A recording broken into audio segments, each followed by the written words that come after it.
नमो भगवते वासुदेवाय. सार्थ सुबोध ज्ञानेश्वरी. लेखन आणि वाचन सौ मनीषा भास्कर अभ्यंकर, महाराष्ट्र, मिरज 416410. अध्याय 4. कर्म ब्रह्मार्पण योग. ज्ञान तपस्वी भगवत स्वरूप होतात. भाग 2. ओव्या आहेत 60 ते 65 आणि गीतेचा श्लोक आहे 10. भगवंत म्हणाले होते की जो माझे हे दिव्य जन्म व मृत्यू जाणतो तो मुक्त होतो. पण हे ज्ञान प्राप्त करून घेण्याचा मार्ग कोणता? तो मार्ग या श्लोकात भगवंत सांगत आहेत. श्लोक 10. वीतराग भय क्रोधा मन्मया मामुपाश्रिता बहवो ज्ञान तपसा पूता मदभाव मागता. प्रीती, भय व क्रोध ही ज्याच्यापासून निघून गेली आहेत, जे मतपरायण झाले आहेत आणि जे माझा आश्रय करून राहिले आहेत, असे अनेक लोक ज्ञानरूपी तपश्चर्येने म्हणजे तप व ज्ञान यांनी शुद्ध झालेले मत स्वरूपाला प्राप्त झाले आहेत. एरवी परापर न शोचती, जे कामना शून्य होती, वाटा केवेळी न वचती क्रोधाची.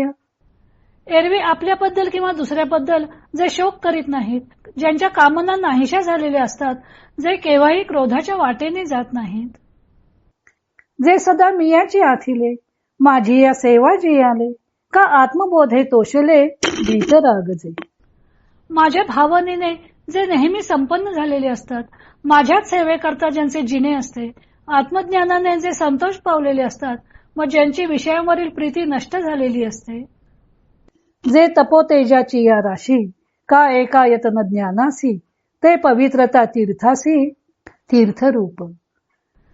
जे तपाच्या तेजाचे पुंज असतात किंवा जे ज्ञानाचे केवळ एकच ठिकाण असतात, जे तीर्थांना पवित्रता देणारे, फार काय, जे मूर्तिमंत तीर्थच असतात, ते मदभावा सहज आले, मी तेची ते होऊन ठेले, ते मज तया उरले पदर नाही.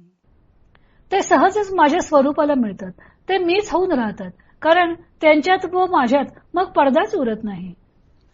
सांगे पितळेची गंधी काळिक, जै फिटली होय निशेख, तै सुवर्ण काही आणिक जोडू जाईजे.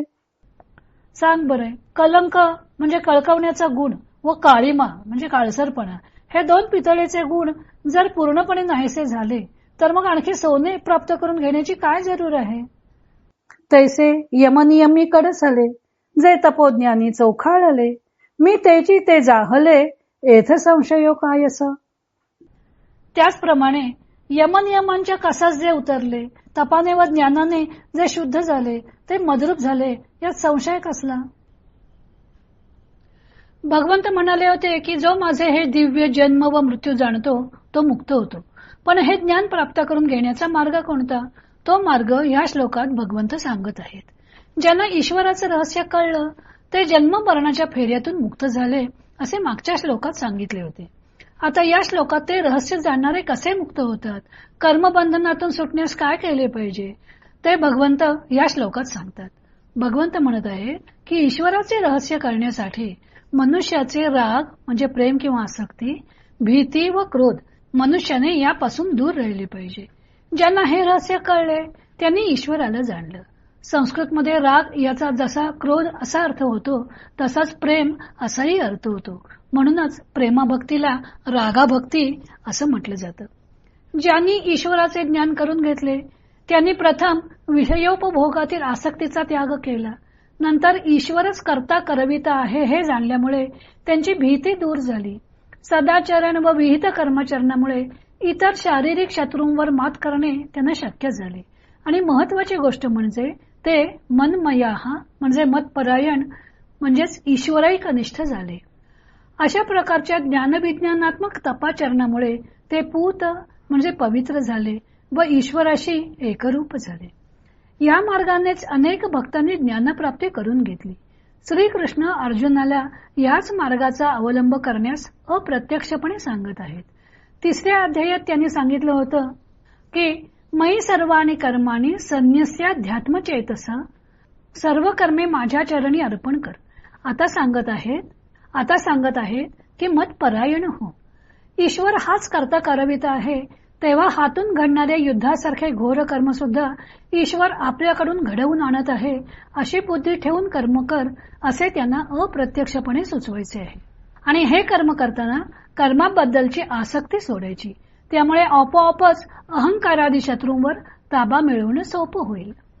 ईश्वरच सर्व कर्मांचा कर्ता असल्यामुळं हातून घडणाऱ्या बऱ्या वाईट कर्मांची भीती बाळगण्याचेही कारण राहणार नाही. दुसऱ्या अध्यायात त्रैगुण्य विषया वेदा या 45व्या श्लोकात कर्मयोगाचे निस्त्रैगुण्य, निर्द्वंद्व, नित्यसत्वस्थ, निर्योगक्षेम आणि आत्मवान असे 5 अंश आले होते. दुसऱ्या अध्यायात कर्मयोगाचे जे तात्विक स्वरूप वर्णन केले होते त्याचे व्यावहारिक स्वरूप तिसऱ्या अध्यायात मयि सर्वाणि कर्माणि या श्लोकात सांगितले व कर्मयोगातले तेच 5ही अंश याही श्लोकात वर्णिलेले आहेत. वीतराग भय क्रोध म्हणजेच निर्द्वंद्व, मनमया म्हणजे आत्मवानत्व, माम उपाश्रिताः म्हणजे निर्योग क्षेमत्व, ज्ञान तपसा पूताः म्हणजे नित्यसत्वस्थ व मद्भाव मागताः या पदाने त्रिगुणातीतत्व दर्शवलेले आहे. कर्मयोगाचे हे 5 अंश मोक्षप्राप्तीस आवश्यक आहेत. ज्ञानदेवाने एरवी या एका पदानं हा श्लोक मागच्या श्लोकाशी जोडून घेतला आहे. तसेच अर्थविस्तार करताना कर्मयोगामध्ये भक्तियोग गुंफून टाकला आहे. ज्ञानदेवाने या तपःपूत मनुष्याचं शब्दचित्र रेखाटलेलं आहे. हे लोक क्रोधाच्या वाटेला जात नाहीत, स्वतःबद्दल किंवा दुसऱ्याबद्दल शोक करत नाहीत, त्यांच्या कामना नाहीशा झालेल्या असतात, ते ईश्वर भावनेने संपन्न झालेले असतात, विषयांवरील प्रीती नाहीशी झालेली असते, केवळ ईश्वर सेवेकरता त्यांचे जीणे असते, आत्मज्ञानाने ते संपन्न झालेले असतात. त्यांना ज्ञानदेव तपोतेजाची रास म्हणतात. ते ज्ञानाचे ठिकाण असतात व तीर्थ नाही त्यांच्यामुळेच पावित्र्य आलेले असते. असे ज्ञानी ईश्वर स्वरूपाला जाऊन मिळतात. ज्ञानदेवाने पितळेच्या गंध काळिकेची उपमा दिली आहे. पितळ आणि सोने दोन्ही पिवळ्या रंगाचं, पण काळे पडणे व कळकवणे या 2 गुणांमुळे पितळ सोन्यापासून अलग पडते.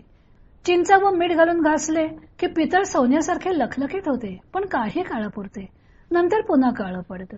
तसेच पितळेच्या भांड्यात ठेवलेला पदार्थ सुद्धा कळकतो, खराब होतो. तसेच जीव व परमात्मा हे एक स्वरूपच आहेत, पण जीव अहंकार व विषय वासनामुळे ब्रह्मस्वरूपापासून अलग पडतो.